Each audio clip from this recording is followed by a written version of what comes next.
আজ তৈরি করে নেব সম্পূর্ণ নিরামিষভাবে পনির মালাই কোপ্তা। এটা খেতে অসম্ভব সুস্বাদু হয়। নিরামিষের দিনে এটা অসম্ভব ভালো লাগে যে কোনো পদের সাথে। তার জন্য আমি এখানে 3খানা আলুকে মাঝখানে টুকরো করে প্রেসার কুকারে দিয়ে একটু লবণ দিয়ে 2টো সিটি মেরে সেদ্ধ করে নিয়েছি। এবার আলুগুলোকে চোচা ছাড়িয়ে নিয়ে একটা ম্যাশার দিয়ে খুব সুন্দরভাবে প্রথমে ম্যাশ করে নিতে হবে। এই কোপ্তাটা তৈরি করবার জন্য আমাদের যা লাগছে সেটা হচ্ছে এই আলু সেদ্ধ আর গ্রেট করে নেওয়া পনির বেশ কিছুটা, আর লাগছে আমাদের ড্রাই ফ্রুট মানে কাজু, আখরোট, আমন্ড যা আছে সব কিছুকে টুকরো টুকরো করে কিশমিশ কেটে নিতে হবে। তাতেই আমাদের এই পনির মালাই কোপ্তাটা রেডি হবে। আজ আমি প্রথমেই কোপ্তাটাকে রেডি করা দেখাচ্ছি, তারপর আমরা গ্রেভিটা রেডি করব। আলুটাকে ভালো করে ম্যাশ করে নিয়েছি। এবার পরিমাণ মতন একটু লবণ, একটু চিনি, একটু হলুদ গুঁড়ো, হাফ চামচ জিরের গুঁড়ো আর একটু কাশ্মীরি লঙ্কার গুঁড়ো দিয়ে দিচ্ছি। ব্যাস, তারপর আমি এর সাথে একটু স্বাদের জন্য বিট লবণ ইউজ করলাম। এটা আপনারা ভালো লাগলে দেবেন, না লাগলে নর্মাল লবণই দিতে পারেন। আর সাথে লাগছে আমাদের 2 চামচ মতন ময়দা, যেটা এটাকে বাইন্ডিংয়ে কাজ করবে। তো এবার আমরা এটাকে খুব সুন্দর করে হাত দিয়ে ভালো করে একদম আটার যে ডো মাখি সেরকমভাবে মেখে নেব। এই রেসিপিটা এত সুস্বাদু হয়, যার সাথেই খাবেন সেটা দিয়েই মনে হবে একদম অমৃত লাগছে। আর এই কোপ্তাটা বিশ্বাস করুন এমনি এমনি কপ কপ করে খেয়ে নেওয়া যায়। ভাত, রুটি, নান, পরোটা সবের সাথে ভালো লাগে। তো একবার বানিয়ে দেখবার রিকোয়েস্ট রইল।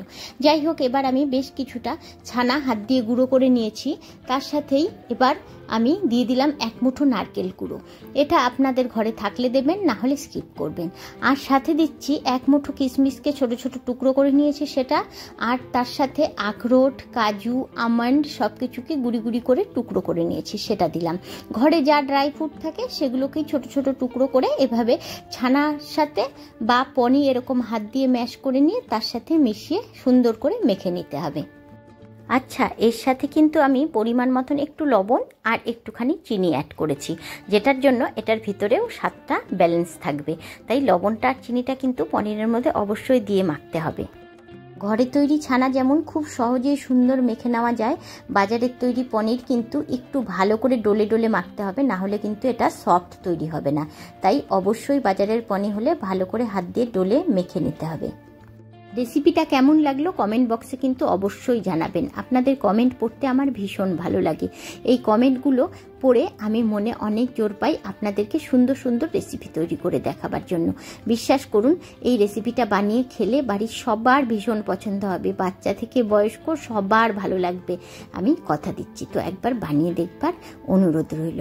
তো এবার ওই যে আলুর যে ডোটা বানিয়ে রেখেছি সেটাকে এভাবে হাতে, ওই যে আমরা পনিরের ডোটা বানিয়েছি তার থেকে কিন্তু বড় সাইজের লেচি কেটে নিয়ে সেটাকে হাত দিয়ে এইভাবে আমি যেভাবে নখ দিয়ে ঘুরিয়ে ঘুরিয়ে বাটির মতন করে নিলাম, সেভাবে করে নিয়ে ওর ভেতরে ওই পনিরের ডোটাকে মানে পনিরের বলটাকে ঢুকিয়ে দিয়ে তারপরে মাথাটাকে এইভাবে হাত দিয়ে চেপে চেপে সুন্দর করে আটকে দিতে হবে। এবং তারপরে আবার সুন্দর করে ঘুরিয়ে নিয়ে এটাকে আপনারা একদম গোল করে বলও করে রাখতে পারেন, বা চপের মতন একটু চ্যাপ্টা ধরনের করে এটাকে রেখে দিতে পারেন। খুব সহজ একটা রেসিপি, সবাই করতে পারবে, একবার দেখে নিলেই সবাই খুব সুন্দরভাবে করতে পারবে। আর আলু বাইন্ড হতে কোনো রকম অসুবিধা হয় না, তাই আমার মনে হয় রেসিপিটা বানাতে কোনো রকমই প্রবলেম হবে না। যাই হোক, কড়াইয়ে বেশ কিছুটা তেল দিয়ে দিলাম, তার সাথে দিয়ে দিলাম 1 চামচ ঘি। ঘিটা দিলে অবশ্যই এই কোপ্তার ভিতরে একটা খুব সুন্দর ফ্লেভার আসবে, তাই ঘিটা স্কিপ করবার চেষ্টা করবেন না। ঘিটা অবশ্যই তেলের মধ্যে দিয়ে নিয়ে তারপরে ভাজবেন, তাহলে কোপ্তাগুলোর মধ্যে আলাদাই একটা স্মেল তৈরি হবে।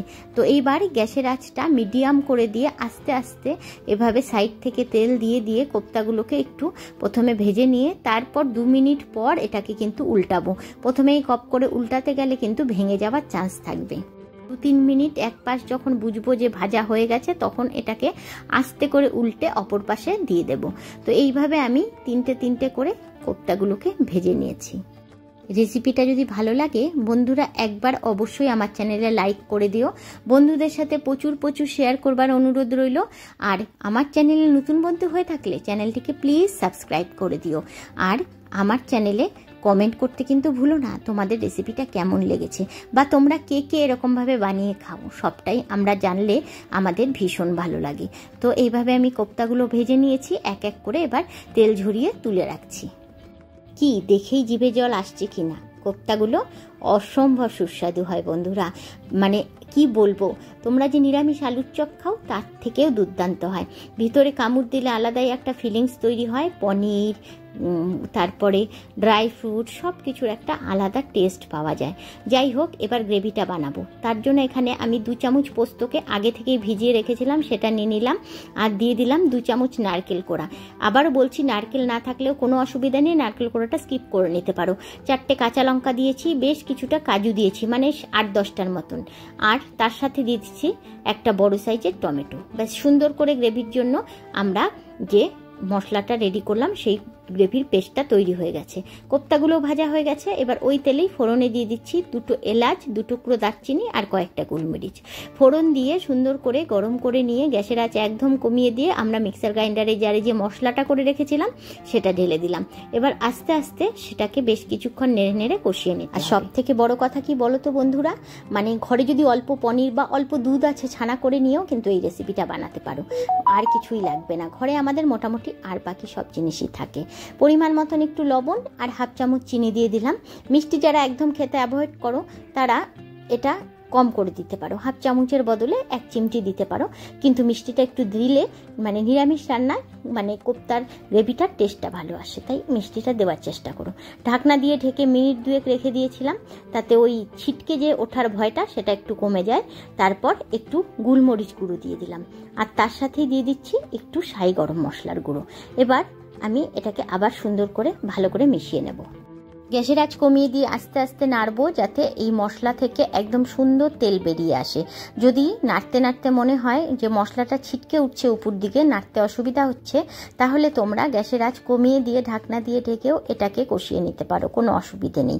ভালো করে কষে গেলে যখন মনে হবে একদম তেল ছেড়ে দিয়েছে, তখন এর মধ্যে আমি দুধ অ্যাড করব। আমি এখানে আমুল তাজার একটা প্যাকেট নিয়ে নিয়েছি, সেটাই অ্যাড করছি। তোমরা যে কোনো ঘরের দুধ ইউজ করতে পারো, ঘরে থাকা, খালি জাস্ট খুব ঠান্ডা দুধ ইউজ করবে না, একদম রুম টেম্পারেচারে থাকা দুধই ইউজ করবে। তো যাই হোক, দুধটা দিয়ে দিলাম। এই সময় কিন্তু গ্যাসের আঁচ একদম কমিয়ে রেখেছি, গ্যাসের আঁচ কোনোভাবেই বাড়িয়ে দুধটাকে ইউজ করবে না, একদম গ্যাসের আঁচ কমিয়ে দিয়েই দুধটাকে দেবে।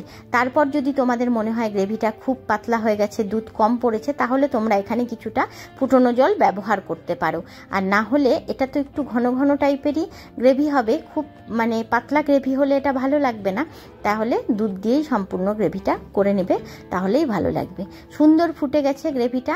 এবার আমি এর মধ্যে 1 টুকরো বাটার দিয়ে দিলাম, মানে ওই 1/2 চামচের মতন, আর দিয়ে দিলাম এই খুব সামান্য একটুখানি কাসুরি মেথি হাতে ক্রাশ করে। ব্যাস, এবার কোপ্তাগুলো দিয়ে একটু নেড়ে চেড়ে সাথে সাথে গ্যাস অফ করে দেব। কোপ্তাগুলো দিয়ে খুব বেশি ফোটানোর দরকার নেই, গরমে কোপ্তাগুলোর ভিতরে সুন্দর গ্রেভি ঢুকে যাবে, তাই খুব বেশি ফোটাবার আর দরকার নেই।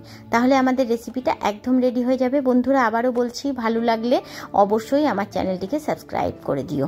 আচ্ছা বন্ধুরা, নামানোর আগে যদি ঘরে ফ্রেশ ক্রিম থাকে বা ঘরে দুধের মালাই তোলা থাকে, তাহলে সেটাকে ফেটিয়ে নিয়ে অল্প দিও, দেখতেও সুন্দর লাগবে, খেতেও অনেক ভালো লাগবে, কারণ এটা মালাই কোফতা, তো মালাই না দিলে কি আর জমে বলো। আর যদি মালাই না থাকে বাই চান্স, তাহলে 1 চামচ ঘি উপর দিয়ে সুন্দর করে ছড়িয়ে দিও। তো ব্যাস, আমাদের মালাই কোফতা একদম রেডি। পরিবেশন করে দেব গরম গরম ভাত, রুটি, নান, পোলাও, পরোটা, ফ্রাইড রাইস, সবের সাথে ভালো লাগে। যার সাথে খাবে তার সাথেই দুর্দান্ত লাগবে। সত্যি কথা বলতে, এমনিও মুখে দিয়ে চামচ দিয়ে কোফতা আর গ্রেভি এমনি এমনি খেয়ে নিতে পারবে, এটা এতটাই টেস্টি হয়।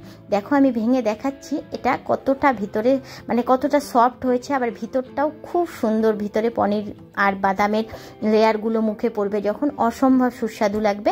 একবার বানিয়ে দেখবার রিকোয়েস্ট রইল বন্ধুরা। তো আজ এই অবধি, হচ্ছে আবার নেক্সট ভিডিওতে। তোমরা ভালো থেকো, সুস্থ থেকো, আর এই রেসিপিটা একবার অবশ্যই ট্রাই করো।